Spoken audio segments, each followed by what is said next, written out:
also saying to them, this is a safe space in which you can talk, share, say you don't know, share something difficult. And because it's easy to hide on Zoom, it's much harder to hide in a room, because in a room, the trainer will find you. Whereas in Zoom, you just switch your video off.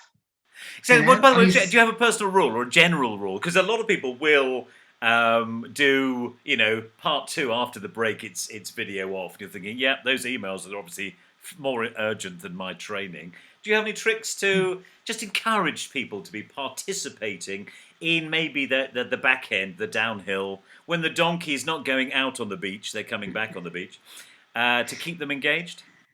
Yeah, I mean, I would do a couple of things, is by agreeing at the beginning that the videos stay on all the time, making sure you're doing things where people have to be paying attention, otherwise they're losing the plot. And I love breakout rooms, to be honest. Break them into 3s, 4s, 5s, 6s with an interesting activity to do. And they look after themselves then. If you're working too hard as a trainer, it means they're not working hard enough. Yeah. And they're just going, it's not all about you. I mean, I always say, it's not about me reviewing my materials. It's about me transferring this to you and you taking it in actively. And that really is right. Yeah. It's not a keynote speech. No, but also they learn loads from each other. Yeah. So and they do that only when they're given the opportunity. Yeah. But the other thing I think is we have so many amazing tools that we can be using in the virtual space. And so for a lot of people, especially a lot of trainers, they haven't used these tools before, or there are new ones coming out all the time. So I really do think it's something that we have to get good at.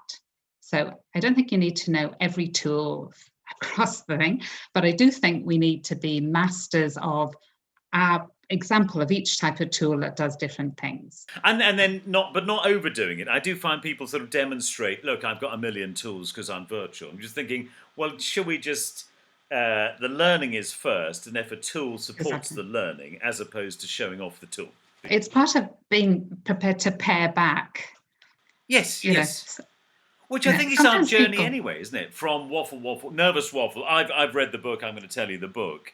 A trainer does have to learn to sort of hint and to hand it over to other people to explore and see if they know 80%. It's to get the 80% out of them before you add the 20%. So to summarise, what's success? What's success? One of your trainings. What do you look for? Maybe on the screen or in the chat or something, and you go, that worked today. Any indicators of success?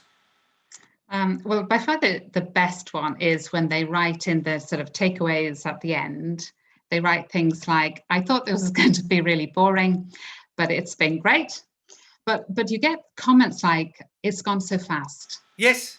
Oh, it's the end already. I thought it was 2 hours. And you go, that's what. That's fine. No, isn't that right? Yes. There's nothing more excruciating than a bad training. It seems to go on forever. Very good. That's right. But the other thing I would say is the nice thing about having gallery views when you can see people is you are able to really keep an eye on the body language and see whether people are starting to come off interest levels or not. So, and that's a huge advantage. Or I think you can replicate, also adding to what you're just saying, you can see when people are drifting off. It's normally the eye contact, isn't it? Oh, right, got a second screen. Okay. Or, shopping. Oh, there's only one ticket remaining. I better go and get that. Or the other idea is just someone's reacted to something you've said. I do a lot of work in some fairly delicate areas. You see someone physically move, and then you can go in, Peter, you moved. What are you thinking? And it's wonderful. Yes. That's just like the classroom. And the huge advantage you have with Zoom is they've all got their names there immediately. So you can go exactly like that. Oh, Matthew, what was it you wanted to say? And you know that you've got the name right. A huge advantage for us xenophobic Brexiteers.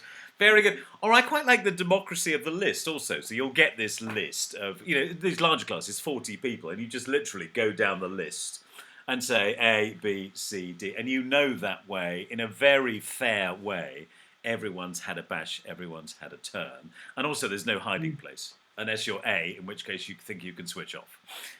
Yeah, I would always ask permission at the beginning. I would say to them, look, this is a new way of working.